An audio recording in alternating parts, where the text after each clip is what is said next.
The new year stands before us like a chapter in a book waiting to be written. Melody Beatty. Happy New Year to you, my awesome peak performer. I trust that the year has started with a bang for you. And if it hasn't started with a bang, I'm sure it will get off to a great start. It is episode 147 of the Entrepreneurial You Podcast. I'm your host, Heneka Watkis-Porter. Today, I am doing a solo episode just to talk about the year that was and kind of share with you what I'm focused on for 2020, for 2020. Now, I am just going to go into what I wrote at the end of 2018 in my journal. And for those who are not on video, it's the LeaderCast journal and you perhaps hear more about LeaderCast later. So it's the LeaderCast journal that I wrote in for the end of 2018 to talk about what I want for 2019, because I usually do that. At the end of the year, I look at all the various aspects of my life and evaluate, make an assessment. Did I, accomplish what I set out to accomplish? What can I do differently? Because, as they say, Einstein says that, if you keep doing the same things over and over, you're going to get the same results. So you have to look and, assess, introspect, see what can be tweaked, what needs keeping, because you don't need to be throwing out what doesn't need to be throwing out, right? So at the end of 2018, I wrote in this journal, and it says, this journal is dedicated to 2019, the most epic year of my life. I will do things I've never done, go places I've never gone, and earn income that I've never before earned. I will go deeper in God, have more meaningful relationships, and avoid people who are toxic. 2019 is the year of discipline, focus, and accomplishment. My year of discipline, focus, and accomplishment. I will give back to those in need and support those who need me. I commit to reading more, focus on growth-oriented people, be more, do more. I will rise even higher with the power of Almighty God. Those are the things I wrote in 2018 for 2019. And I looked at the various areas of my life that I wanted to focus on, which is to be more focused, to improve on my leadership skills, to earn more, and focus on entrepreneurship and also the spiritual aspects of my life. So in the areas of my spirituality, I had set out that I wanted to do a lot of things. For me, it is important to have a relationship with God, and that relationship is important. It's not just about, the thou shall not and the thou shall this and whatever it is, but it's about having that connection and that conviction. So when I go off track, which I do lots of times, not that I'm proud of it, but I do. And when I go off track, my spirituality, that's my center. So I know when I'm off balance, right? Because if you don't have anything to center you, you won't know when you are off balance. And so I know when I go off balance, and I've been off balance quite a bit. But for me, it's important that I'm aware of that, right? So for me, it was about having a one-on-one relationship with God, doing nature walks. I have done a little bit of that. I did a lot of walking, and in my walking time, that's when I really get to connect with God more. Prayer meeting, I was attending my church's prayer meeting. I eventually left that group. Gratitude reflections nightly, do daily. I have a podcast called My Daily Devotional. I was not updating that as I should, and I had committed to doing that, which didn't work out. So wanted also to write 2 devotionals in 2019. That did not quite happen. Also a gratitude journal, which I started. So I have actually started those, but I'm not finished with them.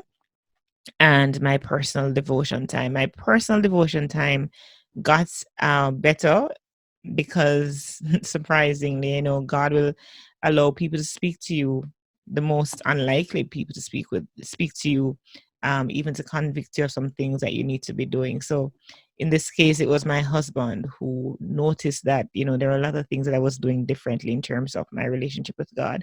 I wasn't, as strong in reading the word as I normally would, and so on. And it was when he said these things to me, and we even started reading the Bible together, that's when I recognized that I was really, really going off track. So God sends, a little unlikely voice to speak with me about that. It's unlikely because my husband doesn't even go to church. So yeah, help me pray there, right? Okay, so that was it for my spirituality. In terms of my health, I wanted to put a lid on my weight gain, to do more physical activities. Towards the latter part of the year, I started walking again. I was walking at the beginning. I was really excited. And then, of course, my walking partner left, for another land, another part of the world. So I had to do it on my own.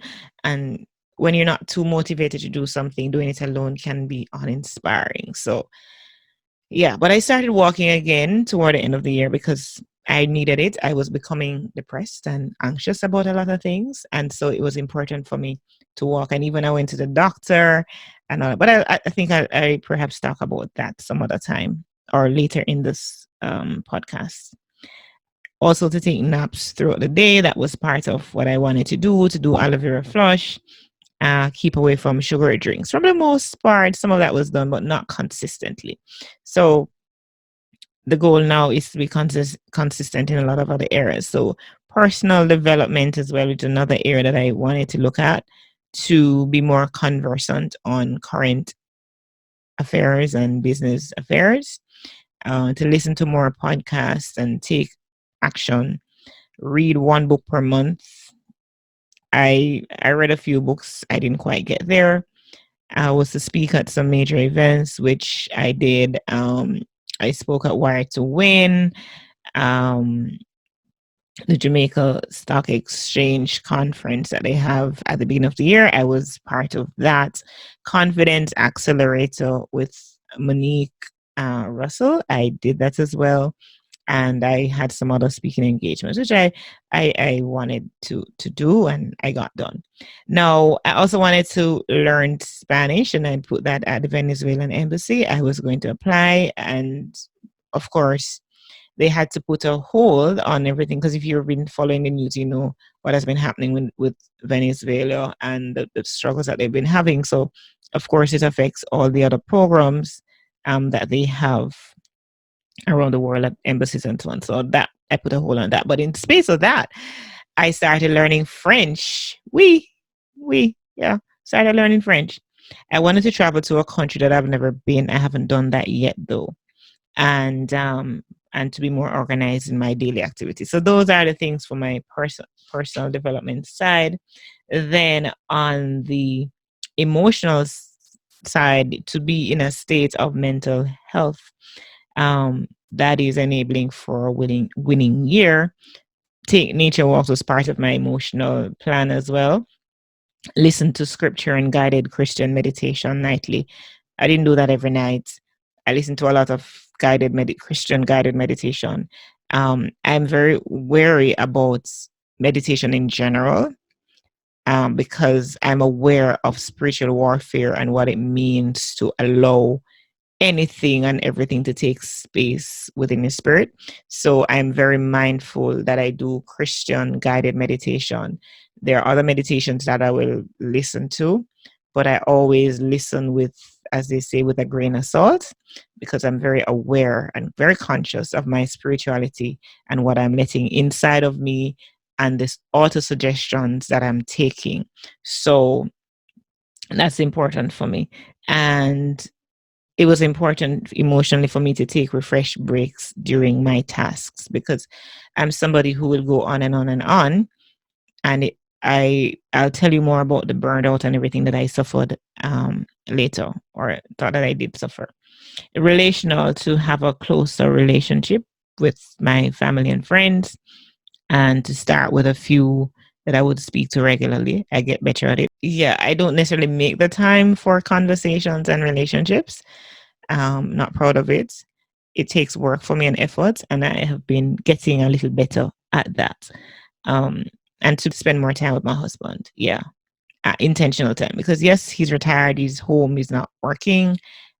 I am home working, right? So, and when you're as driven and passionate as I am, it does take effort to do all of those things, right?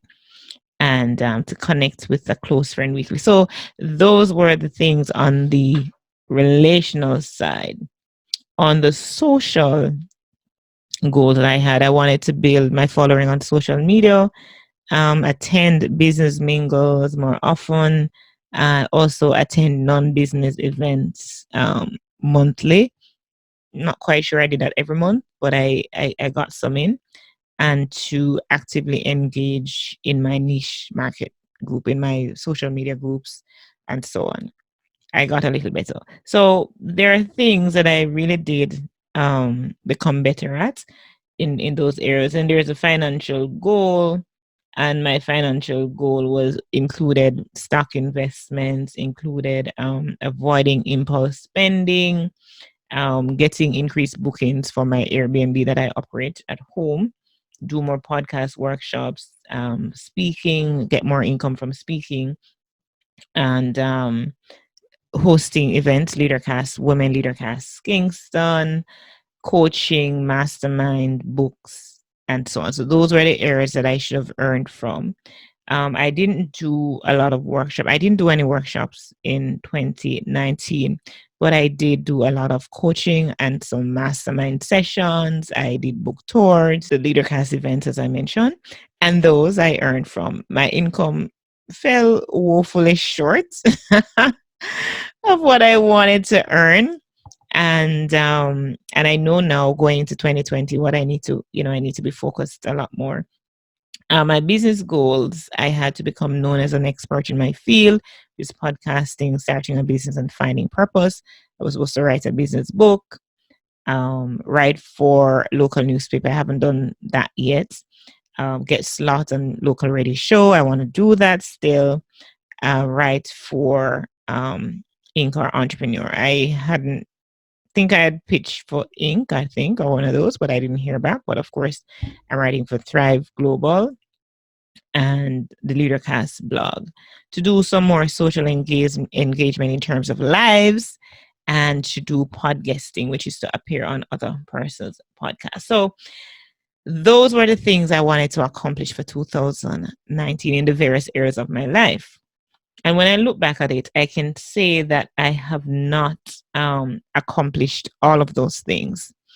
But you know what? I am not perturbed by them. I just know that for this year, I'm not necessarily adding any extra goal.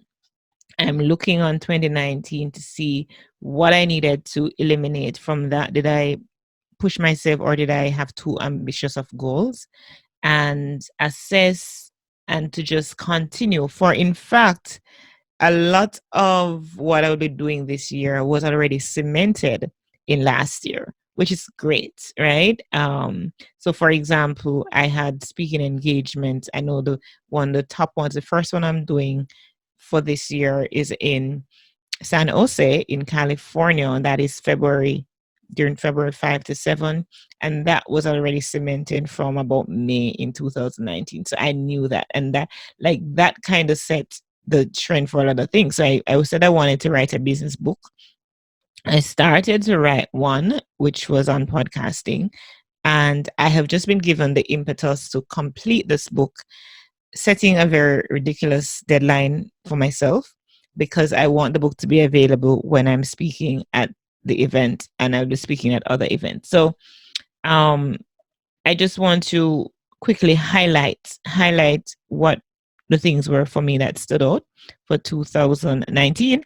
And so one of those was the book tour that I did in churches, because I'm part of the United Church in Jamaica and the Cayman Islands. So doing that book tour, I think I went to about 5 or 6 churches, or 7, I don't remember how many, and touring with the book, according to his word, a 31-day devotional for entrepreneurs. And that's written co-authored with Dr. Bernard A. Joseph.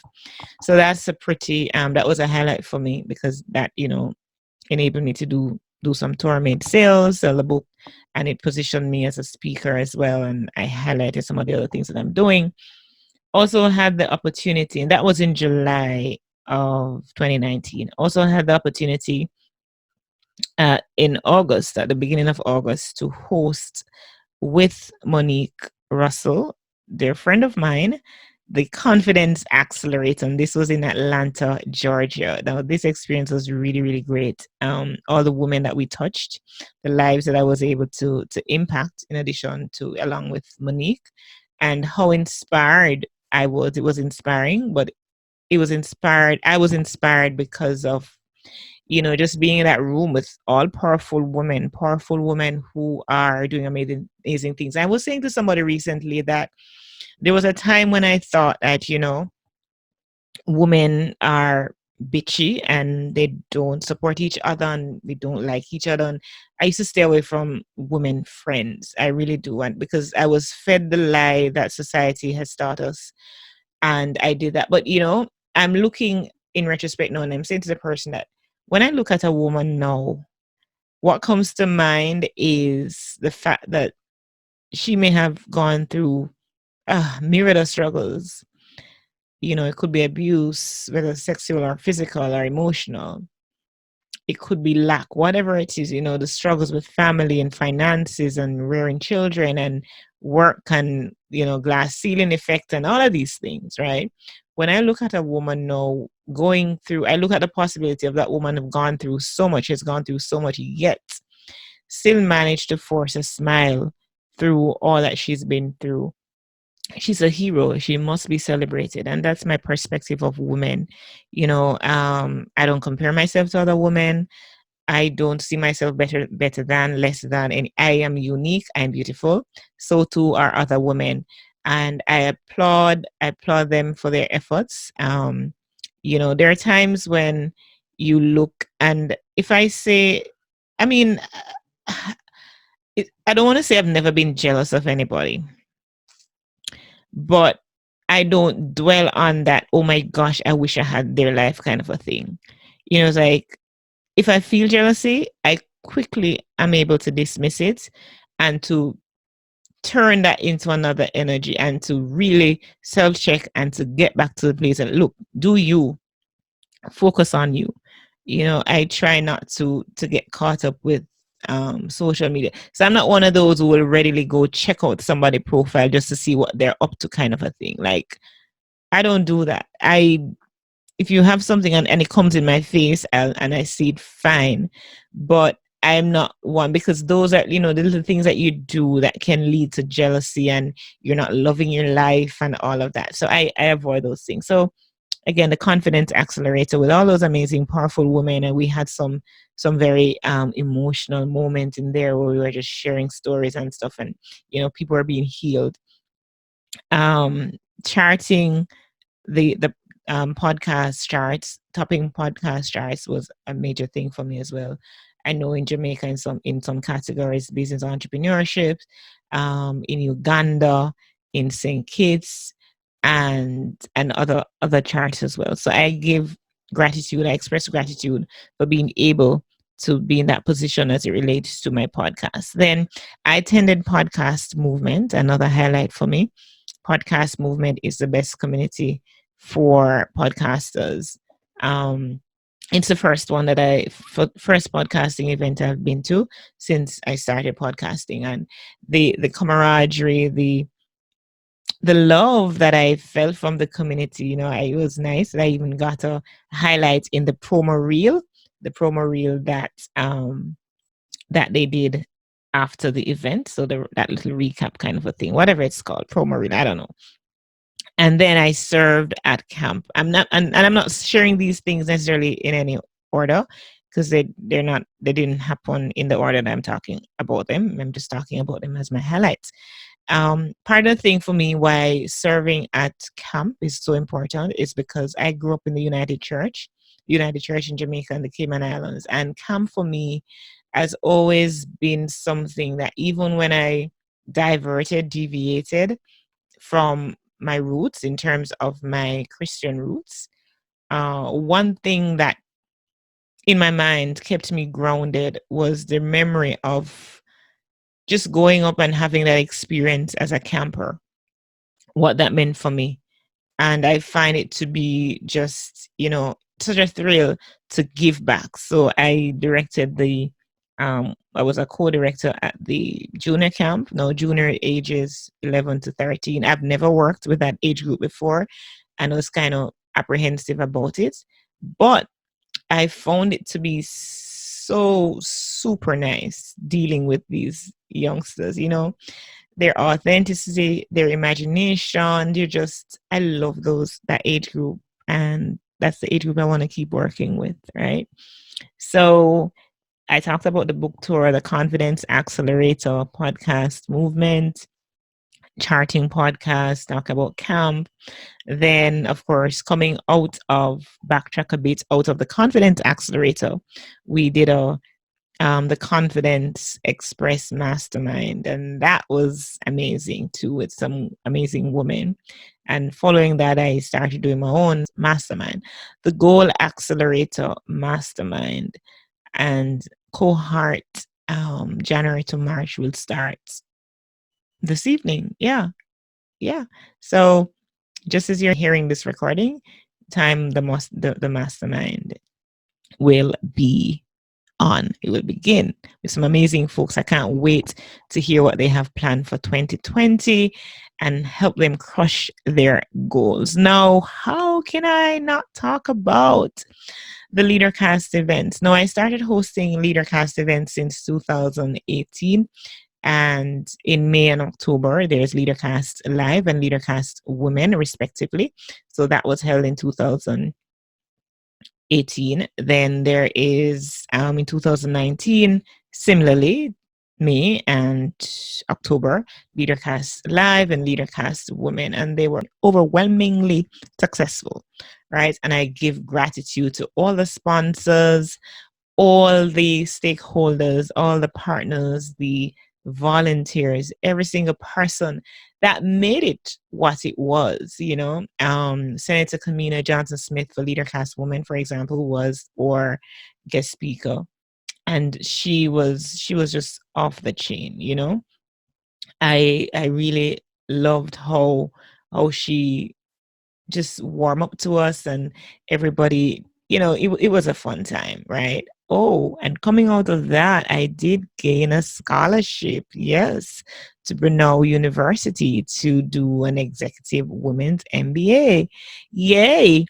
No, that was super sweet, because during the LeaderCast women event, while we had a break, so LeaderCast is a streamed event, as you perhaps know. It's happened in Atlanta, Georgia, but it's streamed around the world. And so I've been streaming for Jamaica, as I said, since 2018. So during LeaderCast Women, I went outside to do an interview with the Jamaica Information Service. When I got back inside the room erupted with cheers and applauses, and I had no idea what that was about. And I kept asking, looking around, like, what's going on? And I said, oh, you got the scholarship. Yes, it was announced from the LeaderCast stage that, in Atlanta, that Heneka Watkis-Porter won the scholarship. Yay! So that will take me to Shanghai and Brooklyn and another place, I think Orlando in the US. So, but I'm not taking up the scholarship just yet. There are some other things that I need to do before I take up the scholarship. And it really wasn't a full scholarship, to be honest with you. It was, I need to find the rest of the money. Yeah, I need to find the rest of the money to take that up. But I don't have it as my priority right now. But the space is there, the slot is there, and I've deferred it. So I'll tell you more about that. So yeah, those are my highlights for 2019. Those are high points. I did have some very, very, very, very, very low points, and I did allude to those earlier, or allude to one of them, is that I think I was on the verge, if not being burnt out. Um, and I had to make a more conscious decision to just pull back, right? I mean, I was feeling depressed, I was feeling anxious, crying for no apparent reason, although there are myriad of reasons that I think made me cry. It was just a rough patch that I have been going through. And I look now and I'm looking at my smile and I'm hearing myself talk. I'm like, oh my gosh, I can't believe that I went through that moment. And some, and it's depression is real. We talk about a lot of things. But we want to sweep a lot of things under the carpet. We don't want to brush on the fact that if you're having a mental health challenge, then you need to get help for your mind, for your brain, right? We have heart problems and we go to the doctor because our heart is whatever, and there are diseases and you go to the doctor for them, for physical things that you can physically deal with. But when it comes on to our mental health, a lot of us don't want to talk about it. I think I was overwhelmed. I was overwhelmed by um, being in a very toxic environment with people who are not supposed to be toxic. But then again, when you put it into perspective, that's it. Because the church is filled with a lot of toxicity because a lot of broken people are there, and too many people decide that, oh, I'm just gonna pray. I'm sorry. As a firm believer as I am in prayer, you can't just pray and do nothing. I said it, yeah. The Bible tells me that faith without works is dead. And it means that you have to put things into action. And so when you see people just have this, oh, I'll pray about it mentality, I just kind of say, you're lazy, you're damn lazy, pretty much. And so I was in a space leading a group of people that, and yeah, I take responsibility for being very impatient. I take responsibility for sometimes wanting to have my way, because with my experience, and if you've asked me to lead something, you gotta trust me to lead, because you asked me to lead because you believe I'm capable. And it's not to say that I will not listen to anybody else, but there are some basic principles and basic values that I have that it doesn't matter what the circumstance, I'm not going to bend on them. I'm not going to bend. And so for a while, I've allowed myself to, because I was trying to be patient and, and do what I think God wanted me to do. And after a while, it just got too much. Like, there was just too much of a disconnect. And that was a toxic environment for me, emotionally and spiritually, more emotionally than anything else, because when I'm into something, I'm into it. So I was emotionally vested, and you're going hard, and it's like you're pulling in opposite direction. So that for me was it. I also went through that period because financially I wasn't earning as much as I wanted to earn. And when you have your own business and you need to have certain stability, and it becomes so unpredictable, that can be a bit off-putting sometimes. So there was that. There was relationship issues at times, misunderstanding with partner, and so everything, it was just not one thing. It was a myriad of things that came together. I felt so drained that towards the end of the year, I felt like towards the end of October, like, no, I had to go on a sabbatical. And so in as much as I could, so from November to December, I had like a go slow period where I was doing stuff, but was just taking my time little by little to do the things I needed to get done, trying to muster up some energy. So going through that very dark period, and yeah, like there would, in that moment when I wasn't doing anything or doing as much as I normally would, that's when I found that I was feeling things. Like, so I'm usually on the go and I just deal with things as they come. So I don't allow myself that space emotionally to deal and to deal with stuff, feel them, address them, move on. No. And so in that space, in that period when I was hardly doing anything, it's when I recognized how deeply depressed I was and how anxious I was. And in that moment, like I remember for days, I got up and I was just crying for no reason or for every reason. I don't know. Um, just crying and just going through that rough time, right? That dark spot. Everything seemed dark to me. But the one thing that has always kept me is that for I know my Redeemer lives. I know my Redeemer lives. And so, in spite of who I am, in spite of the stubborn person that I am, in spite of myself, in spite of my insecurities, in spite of all my flaws, I'm perfect. I'm perfect. So, I know that. I get that. And that is why, for me, it is important I know who I am because there are times I don't feel like who I am. And I can't rely on my feelings to determine that for me because my feelings lie. My feelings will tell me one thing when the reality is certainly another. And so I don't rely on my feelings to know who I am or today I feel great, right?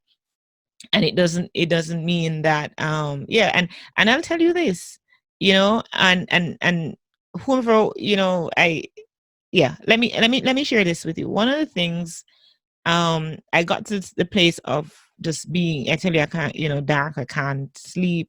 I wasn't sleeping well at all. Like I would go for, it would appear months without sleep, like chronically insomniac, right?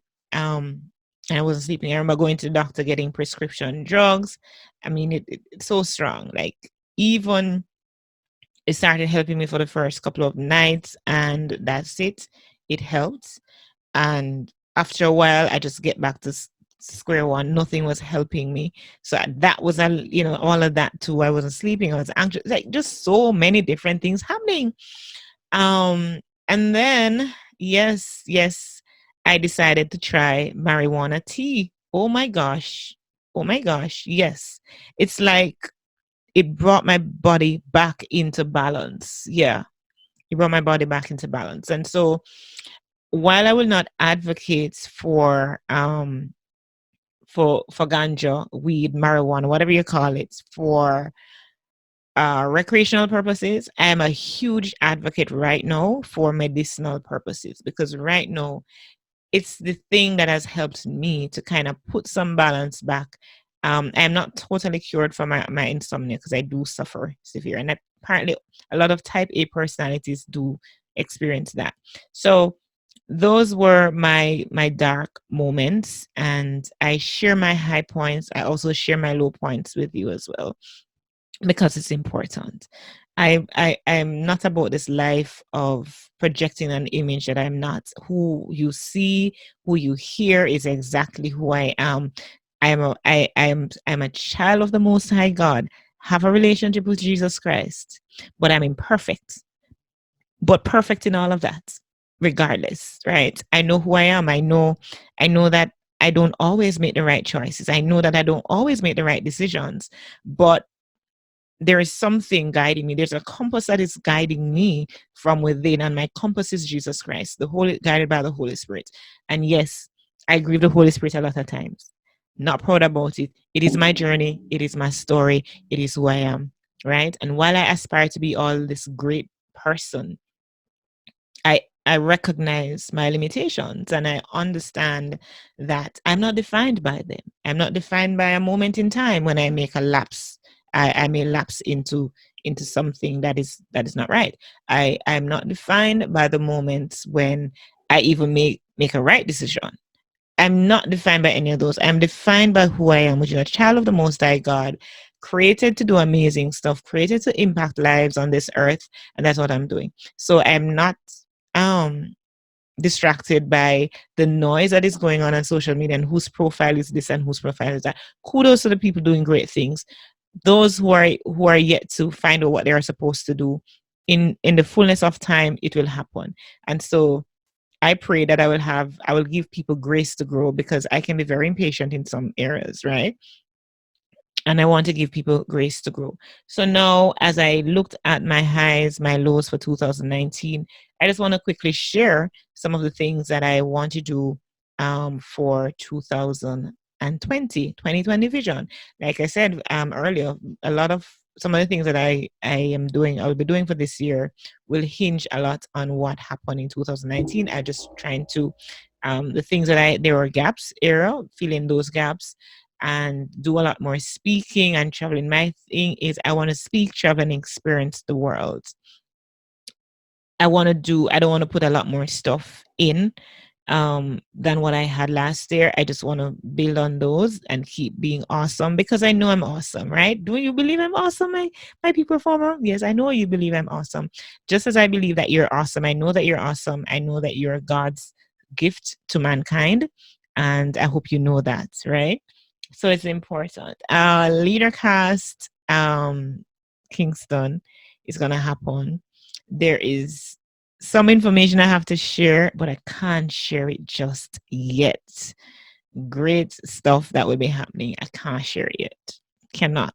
Although I want to, but I can't. Just bear with me. Stay tuned. Some more. I'll share it on the podcast as well. So that's it. Yeah, so I'll go back to looking at my business goals, my financial goals, my mental health, which is very important. And let me tell you why I go back to mental health, because there was a point in time, unbeknownst to me, where my mother, my cousin, and myself were on the same prescription drug. It's for sleep and anxiety and all of those things, right? Xanax. It revealed many years after when we were having a conversation and realized the three of us were in that thing. Fast track to 2019 when I'm having another conversation with my mom about the sleep and stuff, that she does have that challenge too. It's not as bad. It has improved significantly, but recently she faced it where she had to go to the doctor and they gave her, get this, a very strong prescription drug. She took the drug and she said, boy, from the very first night she took it, it just, in no time, she fell asleep. And she said, maybe I need to try that. So I asked her to tell me the name of the drug. When she told me the name of the drug, my jaw dropped, because it was a very, very same drug that I was prescribed, which, yes, it helped me initially. But then after a while, it was no longer helping me. The point I'm making is that mental health issues are not necessarily and always, as Christianese like to say, demon possession. No, it is a real challenge. Like you have cancer, you have heart challenge, you have blood pressure problem, whatever it is. Similarly, mental health issues, they are real. They're not always from the devil, though we know some of those mental things are off, because the Bible tells me that I wrestle not against flesh and blood, but against principalities, spiritual wickedness in high places, powers of darkness, all of that stuff. It is real. There's a wrestle between good and evil, darkness and light, right? Flesh and the spirit. There's that battle. As somebody who's in tune with my spirituality, I know that. However, for too many times, and this is why I kind of digress a lot from and deviate a lot from what is being taught in church and so on, because and again, this could be another episode, and this is an Entrepreneurial You, guys. I'm so sorry I'm going into all these areas, but I'm telling you about the things that that affect me. And right, so it is a real challenge. It is a real issue. It is not something to be looked at as demon possession, evil, or whatever. When you're having mental issues, you need to deal with those. It is very, very important, right? And when you've had the kind of struggles that I've had, and thankfully, because of my relationship with Jesus, I'm an overcomer. And this is what it is for me. I have come out of a lot of these things unscathed, though I have the scars to prove them, right? I have the scars, but I've been healed. And it doesn't mean that the scars are not there. And part of being scarred is that you will have these issues, like the mental challenges. You will face them. You will sometimes reflect and it's not that you've not been healed, but these are the scars, and they will cause anxious moments too. So whatever it is, I'm not a psychologist, and I always try to psychoanalyze and yada yada yada. But it is important, very important, that you take your mental health very seriously. Do what needs to be done, whether you need to meditate, you need to pray, you need to walk, you need to sing, you need to have, build stronger relationships, whatever it is that needs to happen, do it. And sometimes you're going to be, whatever decision you make, you're going to be misunderstood by those around you. And I say, go where you are celebrated, and stay there and find your tribe, and be, be in tune with them, and they support you, you support them, that kind of a thing. So with that said, I think I'm going to close right here. It's been a lot. I've been talking a lot. Yes, if you leave me with a microphone, me alone, then we could go on and on and on. But like I said, this is just my year in review, talking about the challenges that I've had, talking about the strengths, talking about the wins, and the expectations going forward.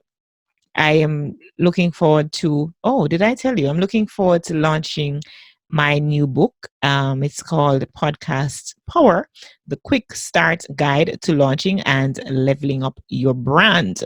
Right. So it's going to be published in time for my speaking engagements in February to March in the US, and there'll be others as well. So stay tuned for that. You'll learn more about how you can access the book, get your own copy. I'm so excited about podcasting and what it can, what do for our brands and so on. I'm living proof of that, and been there, done that, and I have the book to prove it. So, well, the book is about to be launched. So thank you so much for supporting me and supporting this podcast, for listening to me, for tuning in.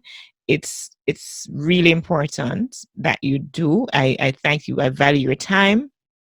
I thank you very, very much. Value your time for doing it. Value you for doing it, because you could be doing something else. I know the opportunity cost, right? You listen to me, you're not listening to somebody else. Yeah, that's how life is. So thank you so much. I appreciate you. So until next time, of course, I'm Heneka Watkis-Porter, and I would love to invite you just to send me a message. Just visit my website, henekawatkisporter.com. Send me a message that, however you want me to help you, whether it's be part of my mastermind, coaching group that we have, whether it's one-on-one coaching, whether it is that you want on my books or want me to speak at your next event, whatever it is that you want, let me hear from you. I love hearing from you. So when you go to henekawatkisporter.com, you can send me a WhatsApp message, which comes directly to my phone. Until next time, remember, you were born to win.